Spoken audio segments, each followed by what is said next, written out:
Now the Three Martini Lunch with Greg Corombos and Jim Geraghty.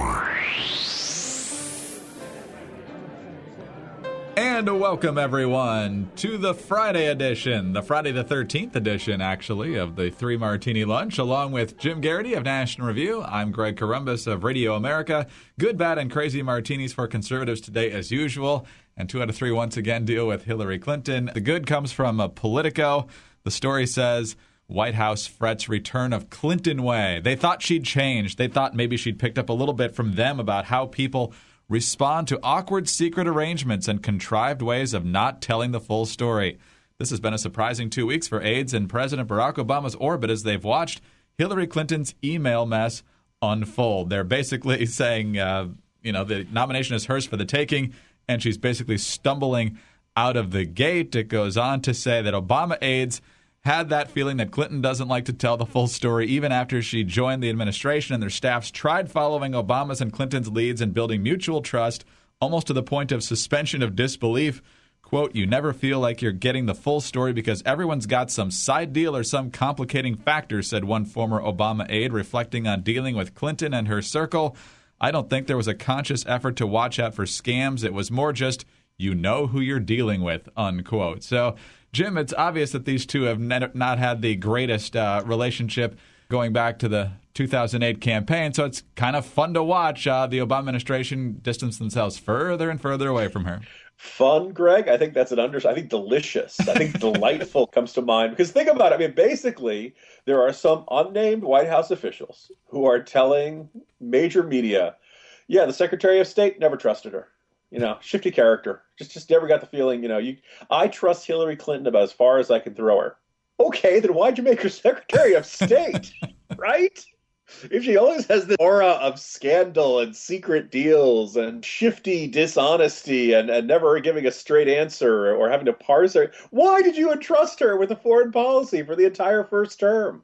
The Obama administration, as you can tell, desperately wants to distance themselves from Hillary Clinton. I don't think you can put somebody into such a trusted position and then say, yeah, we didn't really know her that well. She was a temp worker.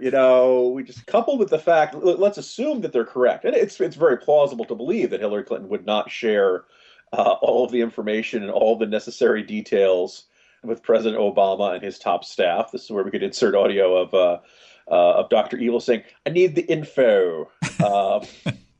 Because, they're very, information are not ending up in memos that they need. I mean, they have every right to be really, really off at her. Because, as we increasingly add up, there was no security on her BlackBerry at all for the first couple months. Just assume all that's in FSB servers right now. Just assume Chinese intelligence has it, the Iranian intelligence has it, all that kind of stuff. Then she claims there's sufficient, security on her servers, or on her personal private servers, but we don't know that. She won't turn it over. There's no way for the NSA or State Department security or anybody else to protect that.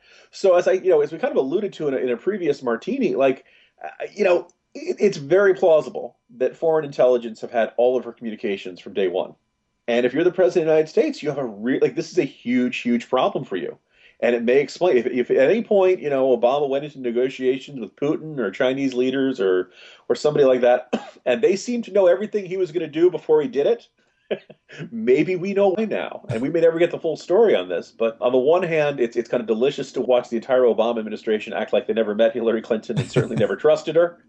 And the flip side, maybe like the person who's done the single most damage to the Obama presidency is not a single Republican, not a single conservative, but is in fact Hillary Clinton. Yeah, that would be something. And there were stories out yesterday that just regular computer experts, not actually trying to get information, found that it wasn't that hard to hack into her server.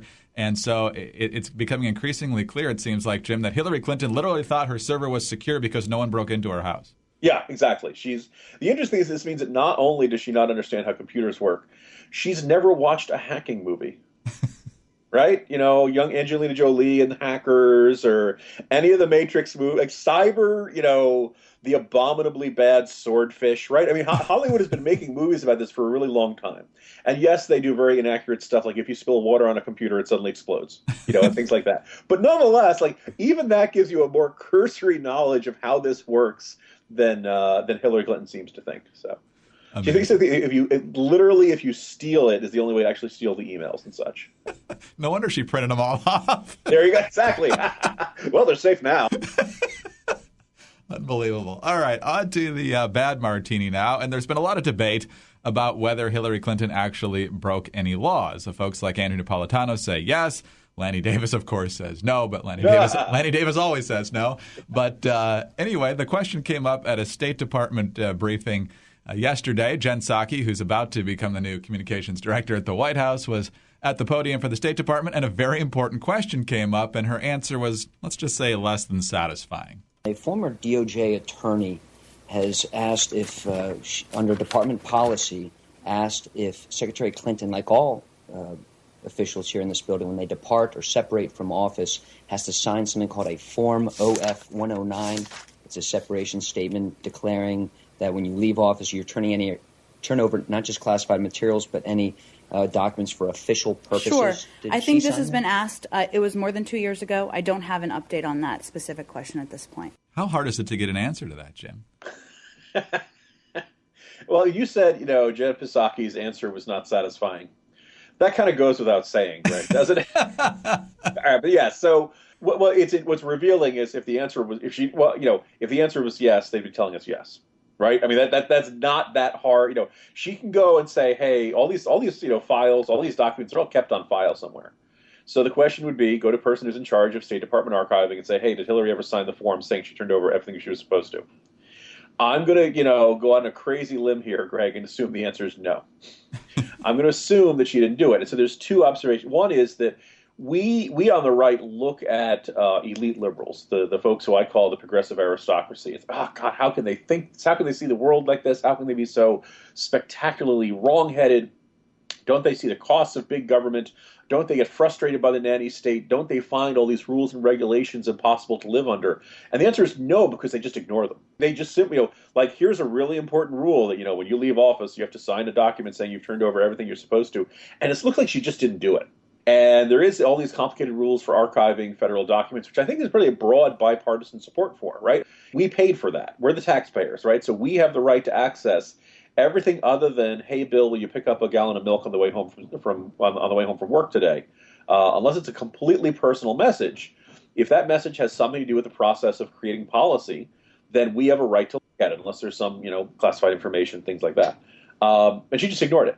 The way she selected the emails to be deleted is she did a search for certain words, and if the words weren't in it, it was deemed personal. Now, you and I can think of, that if you, a lot of ways if there's, for example, if there's an image in the document, but it doesn't use the terms, got deleted. Right? She deleted more than 30,000 emails. She undoubtedly deleted official, work-related communications. That's just impossible to not believe that right now. She had specific rules telling her not to do that, and she broke that. She may or may not have signed something, swearing under oath that she turned over everything she was supposed to, and she didn't. So either she was supposed to sign it, and she didn't do it, which is a major no-no, or she signed it and lied, which is another similar major no-no. And what makes this a really bad martini, Greg, is I think we've literally caught her red-handed. Well, not literally. That's a Joe Biden literally. I don't know what color her hands are right now. But we have metaphorically caught her red-handed, and I don't think there's going to be any consequences for this. Because you got to find a U.S. attorney or somebody who's going to prosecute her, all of whom have been appointed by President Obama, and all of whom probably want to work for the Hillary administration someday.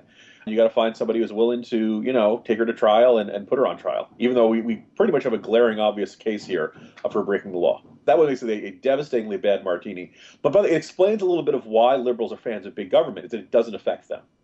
If the law is inconvenient, they ignore it, and there really aren't consequences for ignoring the law the way there is for everybody else. And that's why I call them the progressive aristocracy. They have special rights. They have special privileges the rest of us don't have. Excellent term. Very descriptive, very accurate as well. Also weird to me that half of her emails were personal versus half work. I get way more work emails than personal emails. I don't know about you.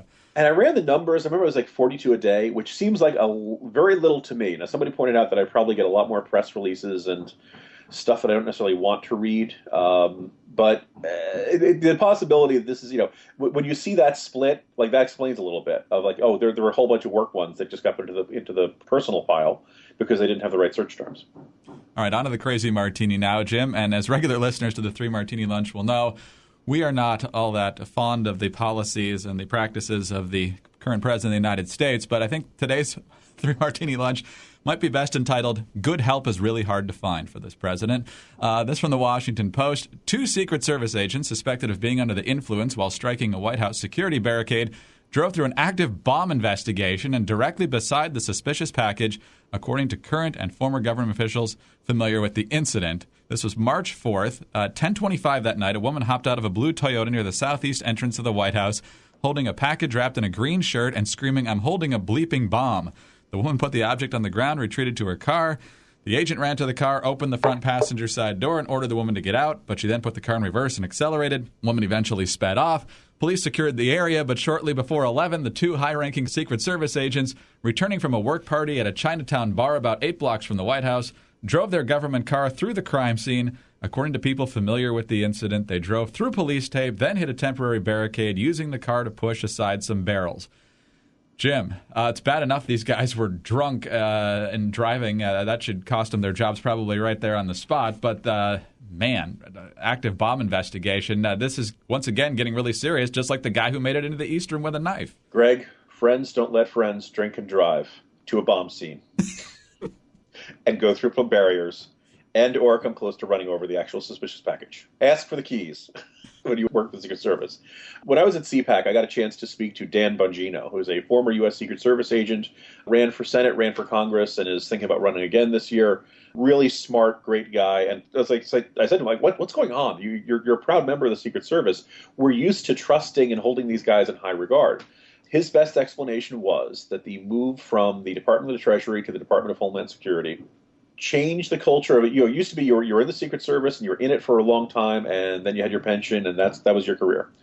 Moving to DHS, we've seen the rise of these private security firms, and you could work for one of these private security firms and you find it extremely lucrative.